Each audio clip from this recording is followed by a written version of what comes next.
up in just a second. And are you going to play the music for us, Michael, or you don't have music on that channel, do you? No music. Okay. All right. You can just count me in then and we'll All start. right. Counting down in 4, 3, 2.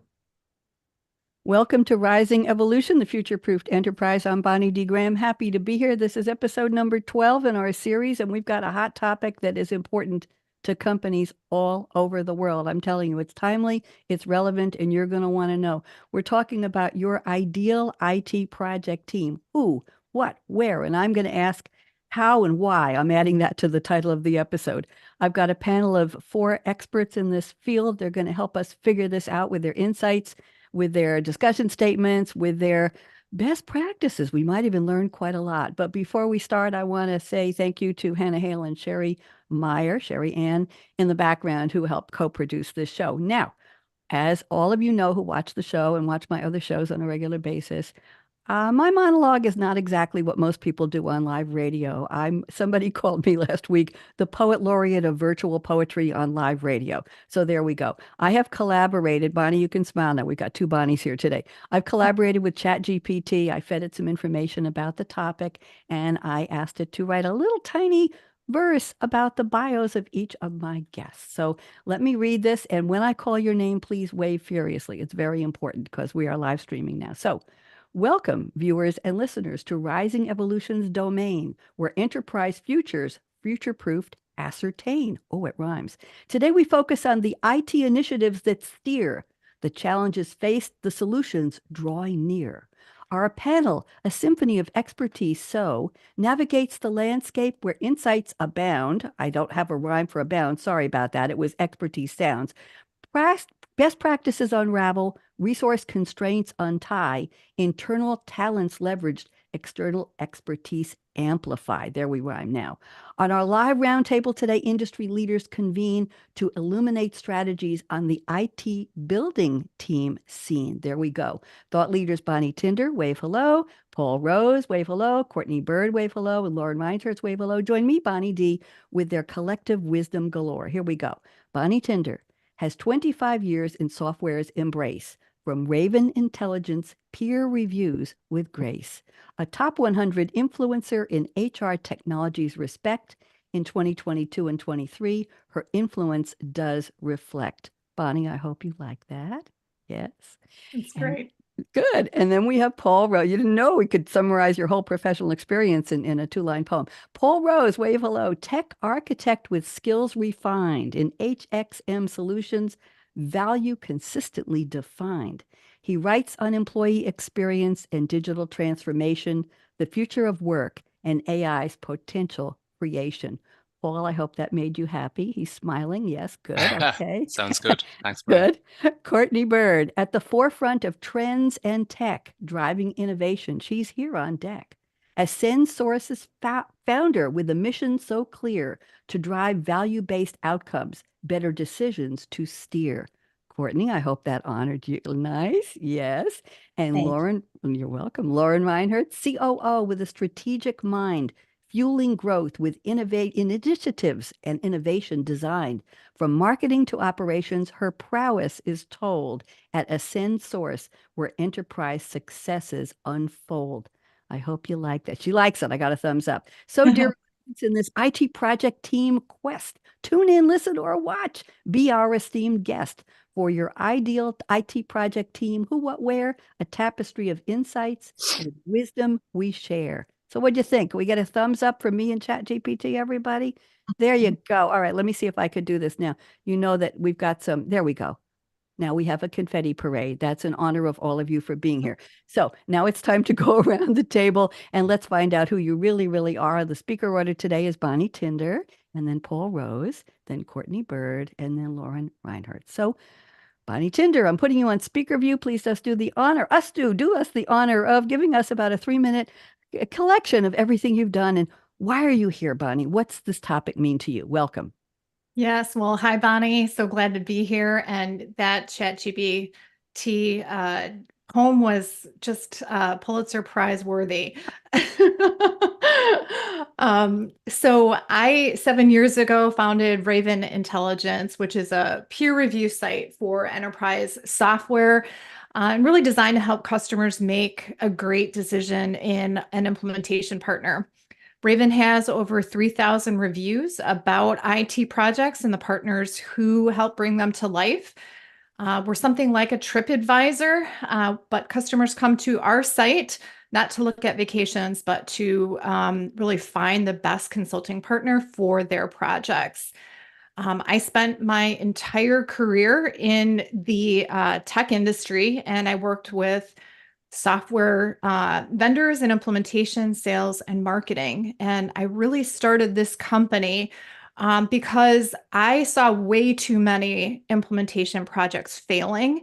And I wanted to change that track record. I really wanted to help give customers a voice in the industry and help their peers learn from the implementation that they just went through. Also, I wanted to help independently recognize these consulting firms who were doing really successful work for clients and do so in a really independent and data-driven way. So thanks so much. Excited about the conversation today. Thank you. Tell me just briefly, how did you name your company? Yeah, so ravens are the smartest bird in the animal kingdom, and they never forget. So you can only trick a raven one time. And so this idea is a raven is a bird that you can trust. And yeah, likewise with our company. Thank you. Trust is an important word. And always, yes, we talk about trust in all kinds of IT settings and all kinds of tech settings and all kinds of especially AI settings today. Thank you. I'm always intrigued with how people name their company. So thank you, Bonnie. Let's move one seat around the virtual roundtable. Paul Rose, you're up. Please introduce yourself and tell us why are you here. Welcome, Paul. Thank you, Bonnie D. And it's a tough one to follow for after Bonnie Tinder. Brilliant business idea. So I've worked with Bonnie in the past. So really great to see how that business has flourished over the last couple of years. Yeah, my background, I suppose, is certainly more from a HR context. And then in recent I suppose in the role I have with Rizing, which is an SAP SuccessFactors solution company, where we help, we implement, we support clients on that, I suppose, that HR transformational journey. I suppose looking back in terms of my own education, as I said, it was focused more around HR, and getting into consulting then was quite challenging, really, Bonnie, in terms of a lot more of a technical focus. But one of our, I suppose, the original CEO of ASON back when it was then, he had that vision in terms of, okay, let's get business people, let's get HR and business people consulting as opposed to that traditional IT piece. So that was, I think that was quite innovative looking back around the time. And I know there was a lot of people that benefit from that as well. Hopefully some clients as well. But yeah, so learned a lot. And in recent years, I suppose this topic that you've introduced today is certainly one close to my heart. It's one that we talk through with clients every day. They're starting off on that journey, starting off on an IT program and looking to see, okay, where can we get the right people engaged? What are the skills of those folks involved as well? So yeah, really looking forward to the session, Bonnie. Thank you very much. Very interesting. We're talking tech, but we're talking people. People are really the core of our conversation. Who, what, where, how, why.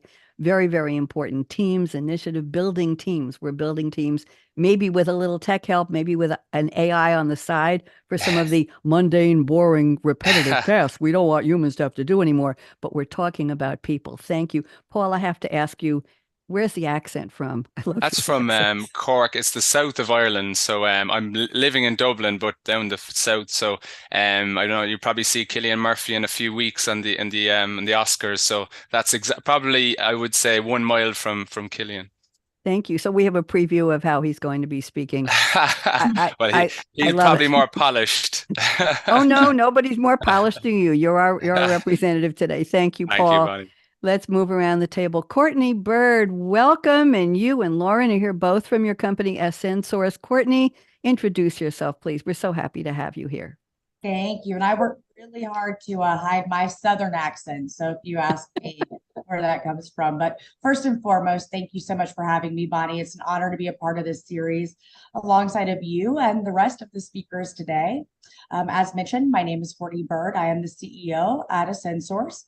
I have spent the past 17 years of my career in the technology industry, helping organizations drive adoption of proven applications that transform their businesses. I initially began my professional journey in the data and analytics space, where I became uber passionate about business leaders being able to trust and consume information rather than having to rely on untrustworthy or inaccurate data. That core passion and fundamental pain has continued to be my mission as I led system integrators and partners to drive true change and for enterprise customers across the globe. Then about 6 years ago, with a lot of we'll call it energy and change the world mentality, I started Ascensource. Our mission and goal is to bridge that gap between enterprise organization, technology partners, solutions, to expedite transformation that delivers outcomes. So again, it's an absolute honor to be here today and a part of this panel. Well, we're happy to have you, and I have to ask, Ascensource, how did you name your company, Courtney?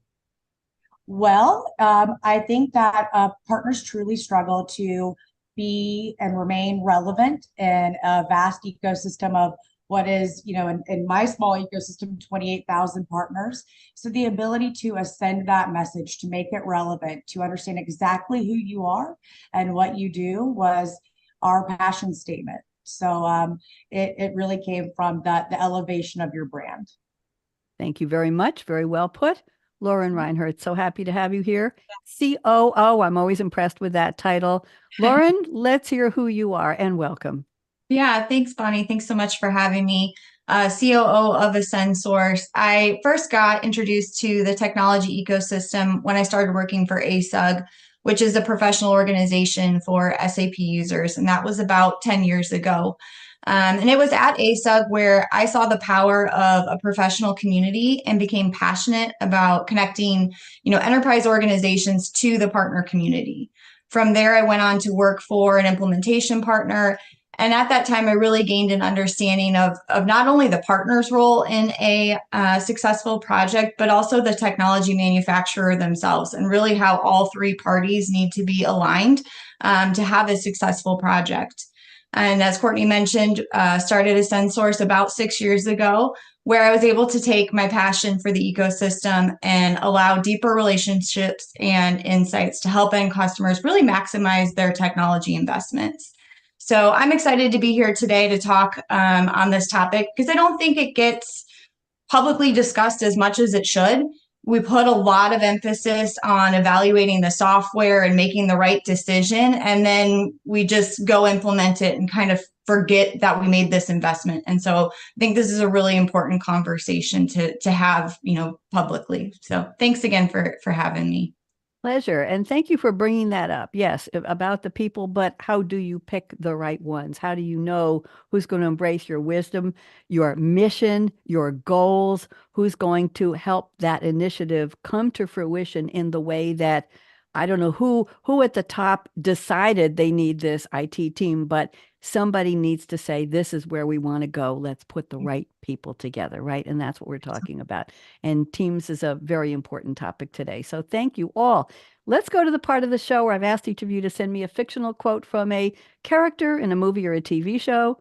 We have two of the same characters with quotes today from the same movie, which very rarely happens, and you'll find out in a minute, the first and the fourth one, actually, or a song lyric. We might have one of those today as well. So Bonnie Tinder has sent us a quote that actually it's a scene, Bonnie. I hope you don't mind. I'm going to read both parts, but it's from Pirates of the Caribbean, or Caribbean, as some people say, excuse me, Dead Man's Chest 2006 fantasy swashbuckler film. You don't hear that word too often.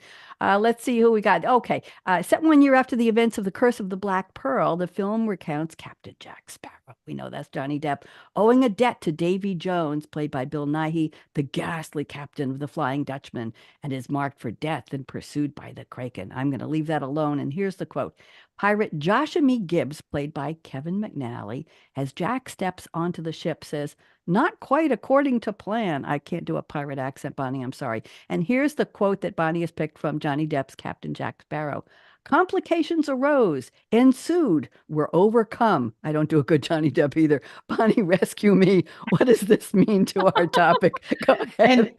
And in all honesty, he was probably a little bit half intoxicated while saying that quote as well in true Johnny Depp, Jack Sparrow fashion. But I think the significance of that quote is that the best laid plans, you know, are important, but challenges are going to arise in any IT project. And it's really the way that you can be nimble and overcome them, have the right team in place that's really going to, you know, make or break your future. Thank you very much. If I'd have known that the scene was done with an intoxication accent, I would have done it a little bit differently. But when I took improv and comedy training, I wasn't taught how to do people dying or people drunk. It's a very hard thing to do. So thank you, Bonnie, for that. I appreciate it. Let's get me out of the mud here. Let's go to a landlocked quote here. Literally on land in a field. Paul Rose has picked a quote from Jimmy Dugan, played by the one and only Tom Hanks. The movie A League of Their Own, 1992 American sports comedy drama film. And Paul, we see a lot of combinations of genres in movies, but comedy drama is the only one I've ever seen that's hyphenated. So it's a comedy dash drama, not a comedy drama like a swashbuckler or a sci-fi action thriller. None of those are hyphenated, but comedy drama is. A League of Their Own, directed by the one and only Penny Marshall, written by Lowell Gantz and Babalu Mandel, from a story by Kelly Candelli and Kim Wilson, starring wonderful cast: Tom Hanks, Gina Davis, Madonna, woo, Lori Petty, Rosie O'Donnell, John Lovitz, David Strathairn, Gary Marshall, relation, and Bill Pullman as well. It's a fictionalized account of a real-life All-American Girls Pro Baseball team, the League, PBL. In 1988, Dottie Hinson attends the opening of the All-American Girls Professional Baseball League exhibit at the Baseball Hall of Fame and sees former teammates and friends, prompting a flashback to 1943, which was in World War II. So we'll leave that alone. Here's the quote Paul has picked. "It's supposed to be hard. If it wasn't hard, everyone would do it. The hard is what makes it great." How was my Tom Hanks? Was that okay, Paul? That was good. That was good, Bonnie. Yeah, you have a future. Oh, thank God. If radio doesn't work out, I'll go do imitations. Go ahead, Paul. What does this have to do with our topic, please? I think it connects nicely, Bonnie, to the point Bonnie Tinder made originally there, in terms of there'll be ups, there'll be downs, there'll be peaks and troughs with these IT programs. They're too complex. There's too many people involved.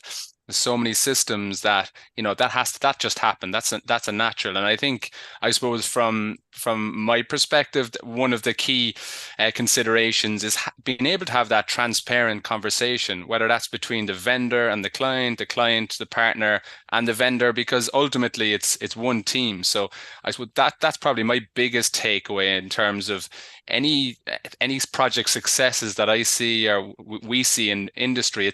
It's always looking back and saying, oh, you know, we're honest. There was down times, but you know, we got everything on the table, and then we came and we said, these are some solutions. Option 1, option 2, option 3. But I think that being on the same page is key, and just probably a good takeaway. Thank you very much. Appreciate the quote. And nobody's quoted that movie in a while, so I was happy to see it pop again. Thank you. Let's go to quote from Courtney Bird, and she's picked a very famous quote. Colonel Nathan R. Jessup, played by Jack Nicholson. We've got some iconic actors in our mix today. A Few Good Men, 1992 American legal drama film. Quite an ensemble cast: Tom Cruise, Demi Moore, Kevin Bacon, Jason Pollock, Cuba Gooding Jr., Kiefer Sutherland. Oh my. The plot follows the court-martial of 2 U.S. Marines charged with murder of a fellow Marine and the tribulations of their lawyers as they prepare the case. And here's a little backstory. Cordy, I told you I would read this.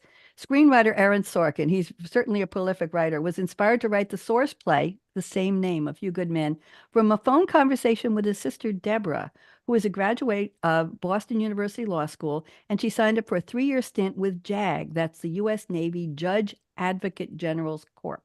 She said she was going to Guantanamo Bay to defend a group of Marines who had nearly killed a fellow Marine in a hazing ordered by a superior officer. The movie did very well. 5 words in the quote. It's iconic. I'm doing my best Jack Nicholson. You can't handle the truth. I think that was my best one today. Courtney, rescue me. What does this have to do with our topic? Although it has nothing to do with murder, we can attribute it back to not being able to handle the truth when looking at an IT initiative. So when picking this quote, which I thought I was very original, it turns out it was probably top of your list. But the real meaning behind it was, if we don't understand that we have to change, that we have to evolve, that business process optimization needs to be a factor of our key IT initiatives, then we're going to practice the same definition of insanity we've always practiced by doing the same thing over and over and expecting a different result. Sometimes I think we have to take a look at ourselves as a team, an IT team, and say, how are we going to really innovate and drive transformation? It means we cannot do the same things yet the same way we've been doing them.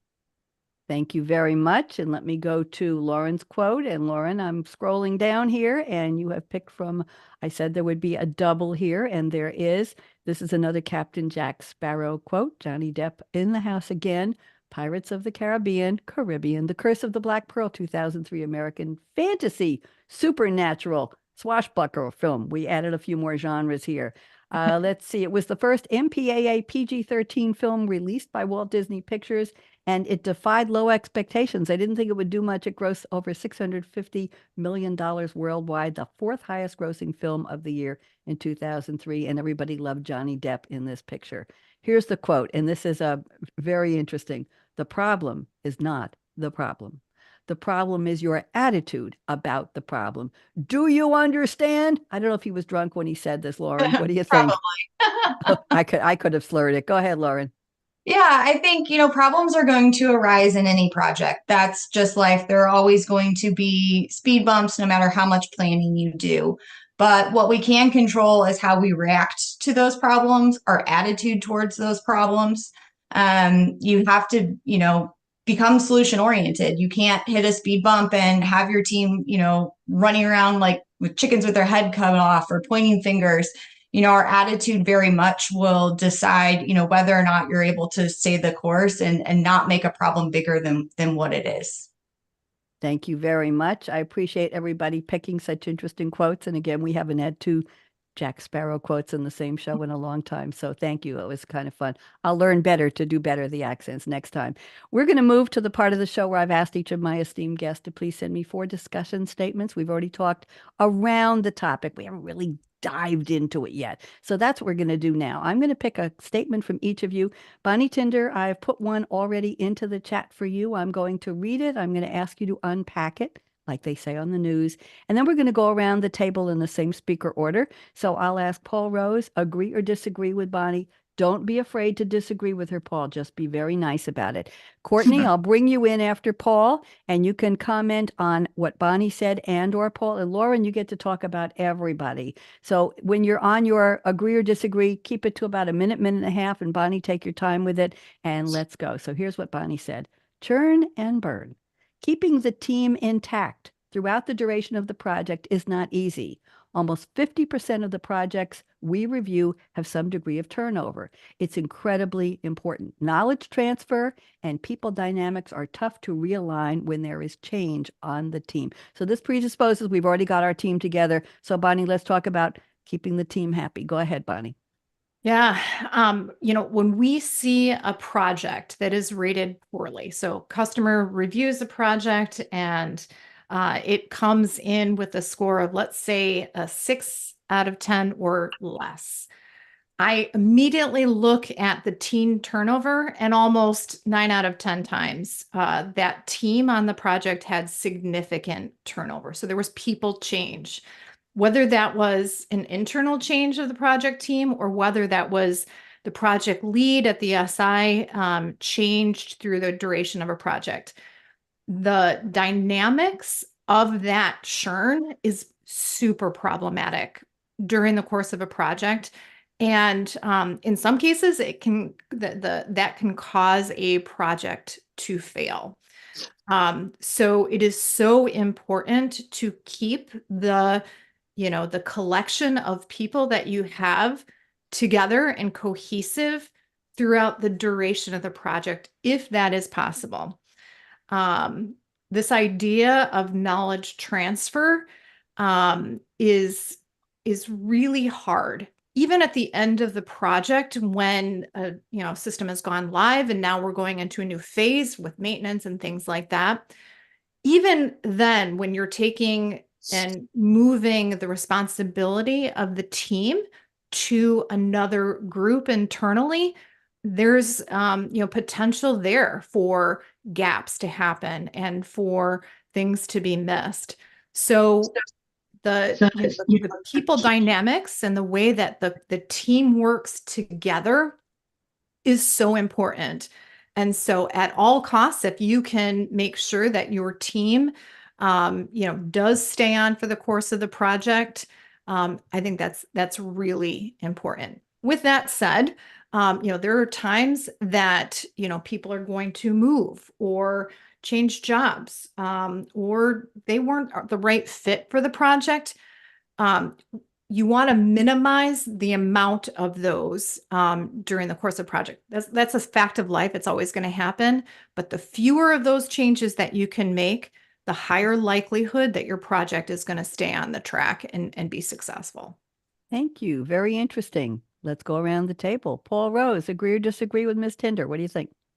Yeah, no, I 100% agree, Bonnie. I think, Bonnie touched on a couple of key points there as well. And one even around that, single person dependency.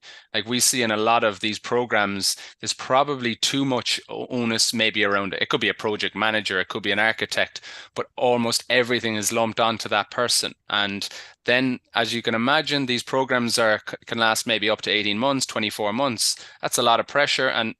And also there's a possibility that that person moves on. So I think, in terms of provisions, in terms of mitigating some risk, we need to think about having that backup, even from an access perspective, solid documentation, even though it mightn't be the most sexy thing. It's, that is key. And especially from any complex integrations, that's one that we see when we look to, when we looked at certain projects where that integration documentation needs to be really comprehensive to give that the support team the sufficient knowledge to actually support any issues as well. So I think that's key as well. No, but in general, it's such a key area. Also, I think the project burnout, isn't it? So people are really overworked, they're stressed, and often they put too much maybe into that initial design phase of the project, and they just run out of steam. And that's what we see a lot in the industry as well. So it's probably a focus on well-being as well, making sure everyone is working in a balanced fashion and can actually complete the project successfully as well. Thank you. Interesting. Courtney, join us. Thoughts? Yeah, Paul, one, I think you took my response right out of my mouth. I couldn't agree more with you. I think that Lauren will probably touch on a bit of the process side, but I love what you said. I agree with you, Bonnie, as well. When we look at the burn and turn, I think we have to start with a collective understanding of what are our key initiatives and goals and our desired outcomes of this project. And if we kind of maintain that cultural alignment with our project teams, then we're able to do that as people turn over and change on these big key initiatives, right? So it's internal resources, external, but that alignment of your goals and key objectives and what you expect to see coming out of this project will help you ensure that you get the adoption you're looking for. Bonnie, I definitely agree with you. Cultural alignment. Interesting. Lauren, join us. Thoughts? Go ahead. Yeah, two comments. I think, Bonnie, you mentioned it, that knowledge transfer and that change management. We put a lot of focus on the initial investment, but are we equally investing on the other side of the house so that when we do have that turnover, we move on to the next phase, that we're set up for success? And then I think something else that folks need to consider as well is when they're considering partners and they're going through that vetting process, what is that partner's plan? Are these, consultants that are going to be on the duration of the project, or are they going to phase out? And, if you can have that transparent conversation up front, you can maybe get ahead of that, set those expectations, or say, you know what, you're not the partner for me. I want someone who's going to be here with us through our entire journey. Interesting. Bonnie Tinder, thank you for starting that. Any comments you have back to your colleagues on the panel, Bonnie? Yeah, I mean, just to pick up on the, how can you ensure that teams don't change, to what Lauren just mentioned, having something written into the contract which ensures that you get the project team you evaluated during the partner selection process is really helpful if you can do it. The other thing is find out what that partner's track records for success is on team churn. It's one of the things that we measure on a partner is the rate of change on projects. And so if you can uncover, what was another customer's experience? How much change did they have in the course of the project? Those are sort of those type of questions that you can ask in selection to know which partners are notorious for churning team members on a project, because that's a big deal when considering who you should pick. Thank you. I think we're talking about doing your diligence, aren't we? Doing your investigation, not just, oh, they came highly recommended, or yeah, they did something for a company we know, or my brother-in-law used them, or whoever. Yeah, very interesting. Okay, and today we know there's so much, shall we say, transparency in who, what, why, when, where, what we've done, where we've been, who has commented, who has responded, who has maligned us for better or for worse, what our reviews are. It's all over the place, isn't it, Bonnie? It's very easy to research somebody. Yep, it's the way we buy in 2024. There you go. The when people say privacy, I say, but the horse is already out of the barn door and you can't put it back. It's gone. Okay, let's move on. Thank you, Bonnie Tinder. That was a great conversation starter. Let's go to one from Paul Rose. Paul, I put it in the chat. I saw you looking at the chat, so I know you read it. Paul asked a question. Can we work smart, not hard? Ultimately, if we think about the last few years with the development of AI with ChatGPT, organizations now understand they have to think about working smarter, not harder. Companies can only truly leverage these new technologies if they have folks who understand how to apply the new technology. I'm going to stop there and let you take over. Paul, this is very interesting, good addition to the conversation. Go ahead. Thanks, Bonnie. I think I suppose from a program perspective, it's so key. It probably comes back to skills, but also like there's so many areas, especially around data validation, where companies can get ahead, because it's all very well starting a large transformation, large IT project, but when the data quality isn't great, you're not going to be able to take advantage of, let's say, machine learning, data analytics, ChatGPT. So I suppose that, and that also goes from a process perspective. It's not just about data. We see a lot of companies that are looking to get a project done quick. And we all know ourselves, something done quick is often not done with the due diligence that it requires, especially with these complex transformational programs. So I suppose from a work smart perspective, understanding the power of these new technologies, but also, and it probably frustrates me at times, we see a lot of nice marketing and sales hype around artificial intelligence, but unless those core processes are in place and unless there's a real readiness around data integrity, and that data integrity often has to happen in the source system. It's not going to happen when you guys go live. It's just not, no matter how that's sold. So I suppose I'd be interested to hear what Courtney, Bonnie, and Lauren think as well as yourself, Bonnie. We're going to go around the table and we're going to find out. So let's open the conversation. Courtney, you're sitting next to Paul Rose on this round. So Courtney Bird, what do you think? Agree or disagree? Let's start with you. Well, first of all, Paul, you're speaking to my passion statement 100%. Who wants to make bad business decisions faster, right? No one. Ooh, Right? well, let that one burn in for a second there, Courtney. Yeah. Like they say in comedy, don't step on the laugh, don't step on the. Okay, all right, you can go on now, Courtney. Go ahead. Yeah, nobody wants to make bad business decisions faster, and the only way that you can achieve making better business decisions faster is really looking at your core systems and starting with that phase 0. Do you trust your data? Does it have the integrity you want and need in order to leverage all of the new technologies and applications that we have at our fingertips today? All that really does, if we don't trust the information we're getting, is allowing us to to delay making better business decisions faster and just redoing the same thing over and over again with bad data. So you spoke to the statement I'm probably most passionate about in my career, coming from the data and analytics side. I could probably talk to you for about 30-45 minutes just on this topic alone. So it is safe to say I completely agree with you. I stole your notes, Courtney. Sorry about that. I did publish all your notes in the invitation. Oh my, what did I do? Lauren, you're sitting next to Courtney. You get to talk to both Courtney and Paul. Lauren, what do you think? Yeah, well, I can attest. That is Courtney's favorite quote. So good job of teeing her up for that one. I saw that one coming.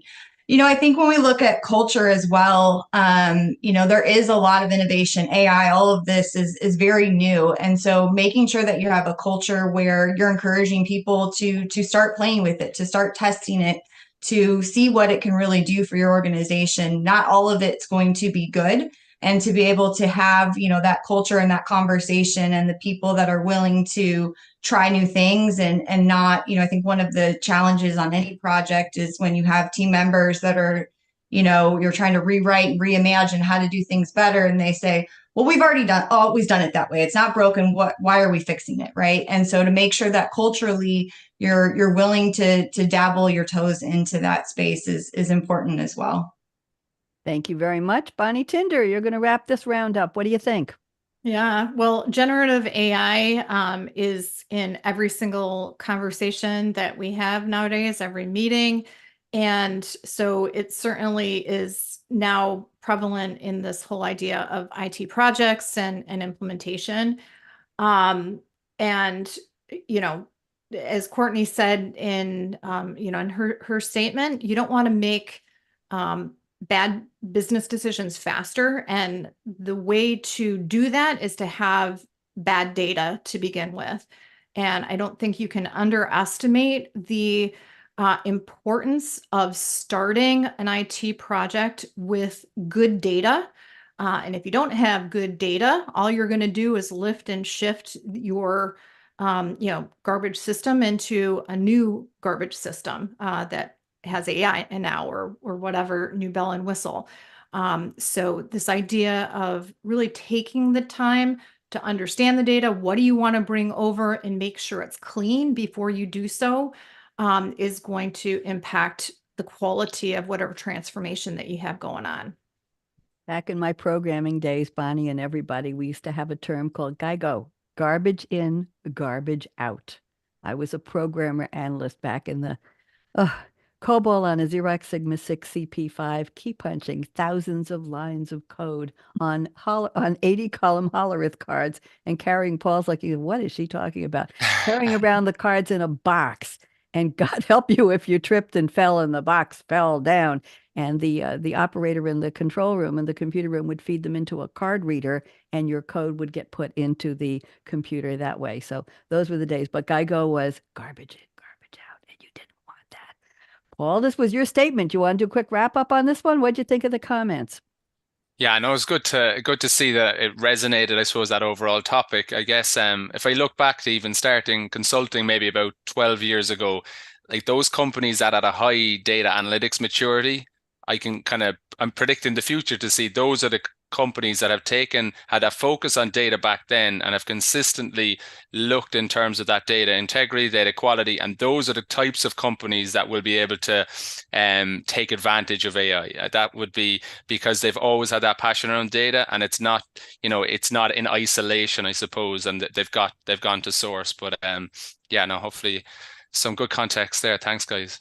Thank you very much. And let's move on to Courtney Bird. I picked statement number 2. Put it in the chat for you. Let me read it, Courtney. Courtney says, the art of a successful transformation project starts with a collective understanding of the outcomes, the impacts, and the goals. That was something I said in the beginning. Recently, Courtney says she asked very strong business leaders to provide her with their definition of digital transformation, air quotes, please. She asked that question to a dozen leaders, and guess what? Courtney got a dozen different answers. She says, if we don't know what we're trying to achieve, there is no finish line. Courtney, somebody's got to crochet this on a pillow or put it on the side of a building. Very well done. Courtney, talk to me. Unpack this, please.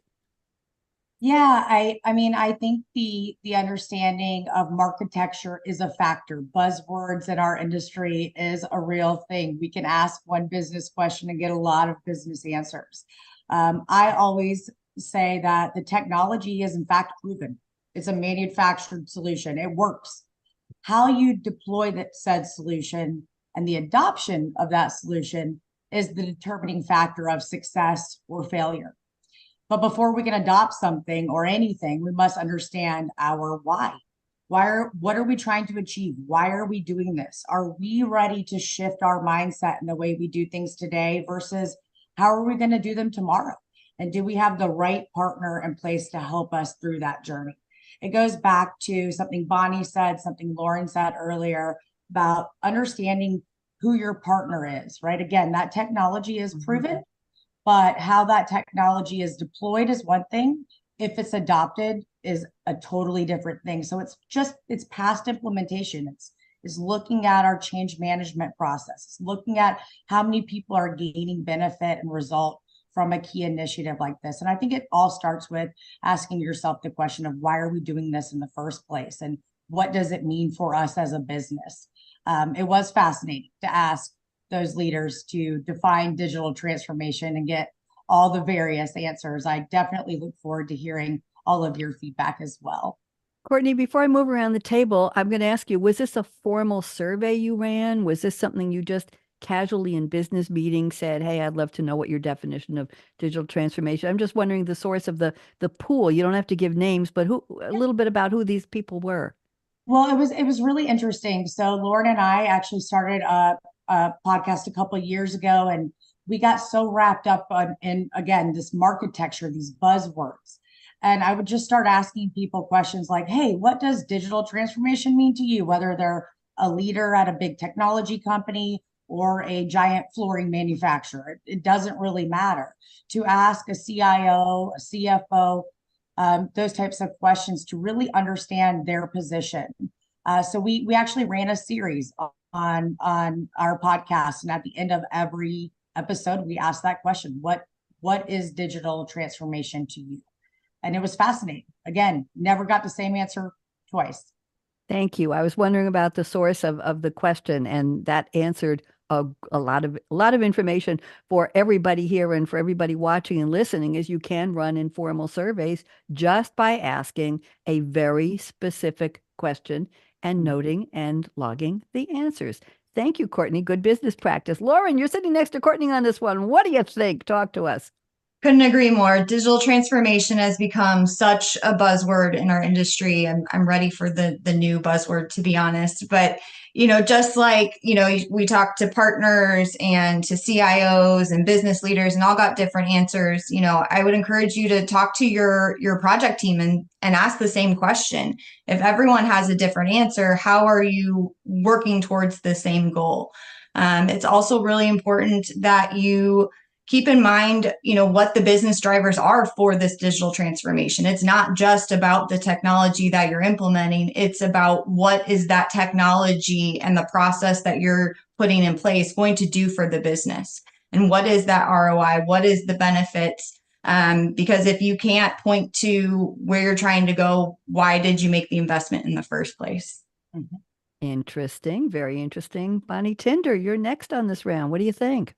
Yeah, as Courtney and Lauren were talking, it made me think about the parallels between the idea of digital transformation and, let's say, a kitchen renovation. And you can say kitchen renovation and everybody sort of knows what you're talking about. It involves a lot of, new cabinetry and appliances and things like that. But you can't just paint that with a broad brush. If I said to a contractor, I want to renovate my kitchen. Well, okay, so there's a lot of details that we need to cover. What is it? Why are you doing it? How much money and time do you have?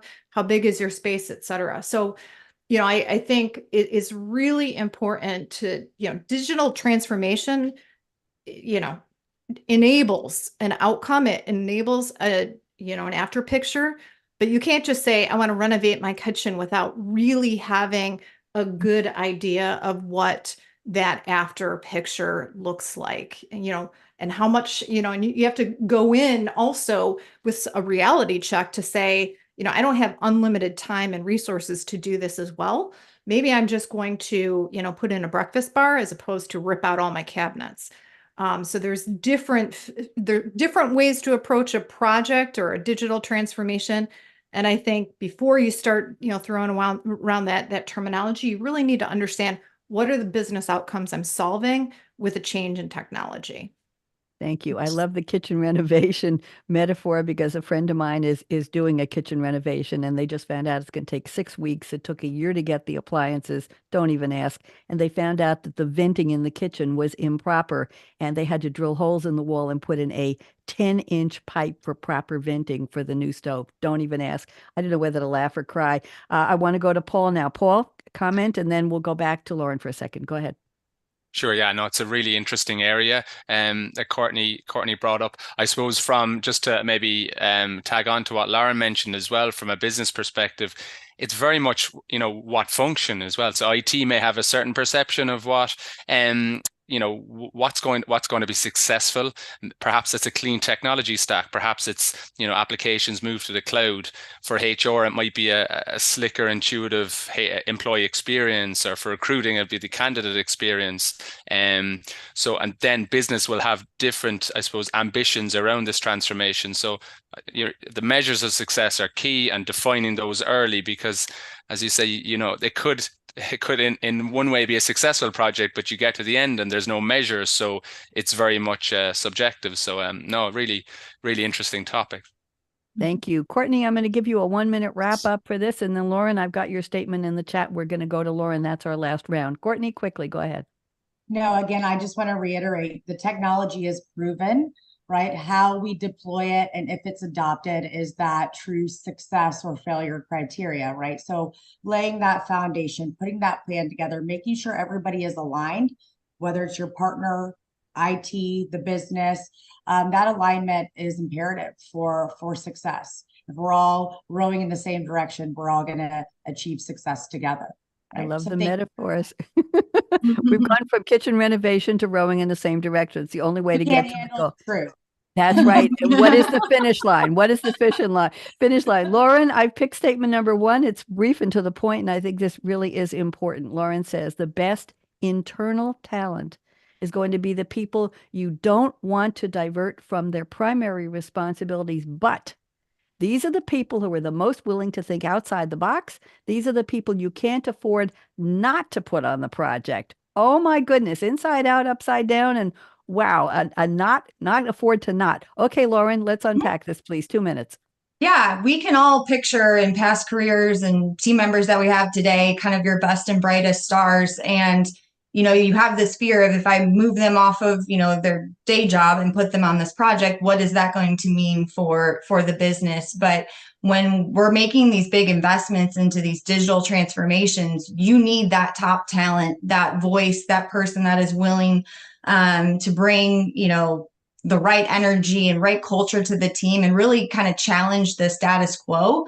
I mentioned earlier, kind of getting out of that, this is how we've always done it mentality. So when I say, you can't afford not to put them on the project, yeah, you don't want to lose them in kind of their primary responsibilities, but what does it look like when you don't have their voice heard on your project? Thank you very much. And let's go around the table. Bonnie Tinder, you're sitting next to Lauren on this one. Go ahead. Thoughts? Yeah. Your A team internally is going to be your A team that you have on the project. So you want to get the absolute top talent that you possibly can muster on your project team as well. And these are the people that have some history with the organization, enough to know the way things have been done in the past, but who are not afraid to start off with a blank sheet of paper and to break the mold. They're some of the people who are going to sort of challenge the way things are always been done, but also, culturally know what's going to work internally and how much change the organization can handle without sort of disrupting the apple cart just for the sake of disruption. So a million percent, Lauren, like getting your A team on the project, if you can possibly do it, is going to, set you up for success in the long term. How much change the organization can handle. I'll remember that one, Bonnie. Paul, you're sitting next to Bonnie. What do you think about Lauren's statement and or Bonnie's comments? Go ahead, Paul. Yeah, I agree. I suppose it's back to that condition though, as long as that resource is freed up, as long as that, because what's going to happen if they're not freed up, they're going to become overloaded, they're going to become stressed, they may leave the organization. I think we've probably all seen it 100 times. So I 100% from a skills perspective, you want your folk with the best and brightest skills, especially around some of the newer technologies. But I would really caveat that with the fact that the business has to ensure they have to be very cognizant of the fact that this project is, a lot of the time it's going to be full time. If you're working on global process, if you're working on data migration, integrations, it's difficult to kind of come in and out. All right, maybe there's certain phases in the project, but yeah, I think just with that caveat, but it's a really nice topic. Thank you. It is. Courtney Bird, what do you think? I couldn't help but kind of laugh when I read Lauren's comment because I was like, guilty as charged. I cannot afford to not have Lauren on any big key initiative within a SenSource. And I had to take a look in the mirror there. But what I think has happened as we mature as an organization is we've also matured in our ability to create really impactful teams with touch points and milestones and metrics that allow us to understand where we are from a success perspective within any key and project or initiative. No, I can't afford for Lauren or some of my other team members to not do their day job, but I can't afford them to not be a part of that. So I think it's a balance of trust in creating that right team, truly understanding what you're trying to achieve, and then putting those milestones in place so that they can be tracked and you can leverage that talent while also growing new talent as well. Interesting. That's a whole other topic, a whole other show. Lauren, great conversation started out and give you 1 minute to wrap up on what your colleague said. What do you think, Lauren? Yeah, I agree with Paul. And I think that's really, kind of what today's discussion has been about. There is this right mix. There's no perfect formula, but finding the right internal people, the right external people to fill those gaps with the right partner does, create this equation for success. Married on top of that, some good, best practices, documentation, change management. There's a lot of components that go into the team. And it's really important that organizations give it that proper conversation and not make those decisions hastily. Thank you. I want to thank you all. We have obviously hours and hours more to talk about this, but I promised at the beginning of the show we would give the listeners and the viewers insights. We would explore what the topic was, and we would come up with best practices. And I want to thank you all for delivering on the promise of what we were trying to cover today. I want to also thank Sherry Ann Meyer, who is in the background watching us. Yes, we did live stream on your Rizing channel, Sherry, at work this time. And Hannah Hale. Hannah writes the most wonderful abstracts. She puts together the topics and abstracts for this series. And I want to say bravo again, Hannah, a beautiful job. I want to thank Michael, our engineer at Voice America today.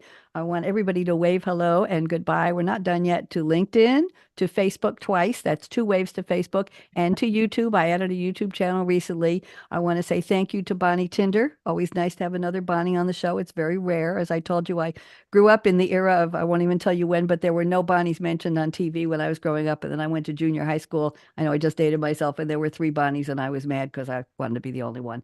I don't know. We get used to that. Paul Rose, it was just a pleasure, and thank you for bringing the accent and telling us about who's going to be on the award show soon. Courtney Bird and Lauren Reinhertz, applause to both of you ladies. Thank you for coming on and sharing so many insights and so much direct. Courtney, I love that you did the survey of people you were talking to on your blog. I think that's an important tip for everybody who's doing a podcast or a blog or doing something in the public eye in terms of the tech ecosystem, if you will, to be able to ask questions and collect your own data and see what's happening. What are people thinking? What are people doing? It's a great way to do it. So Bonnie D signing off, and I want to say this has been Rising Evolution, the future-proofed enterprise. And if you think the future is already here, I say no, no, no. That was yesterday's future. Today's future hasn't happened yet. And we're all here, Bonnie and Paul and Courtney and Lauren and me and Sherry and Hannah. We're all here to make it a better one. Everybody wave goodbye. Bye-bye. See you next week. Okay, Bye. Michael, are we good?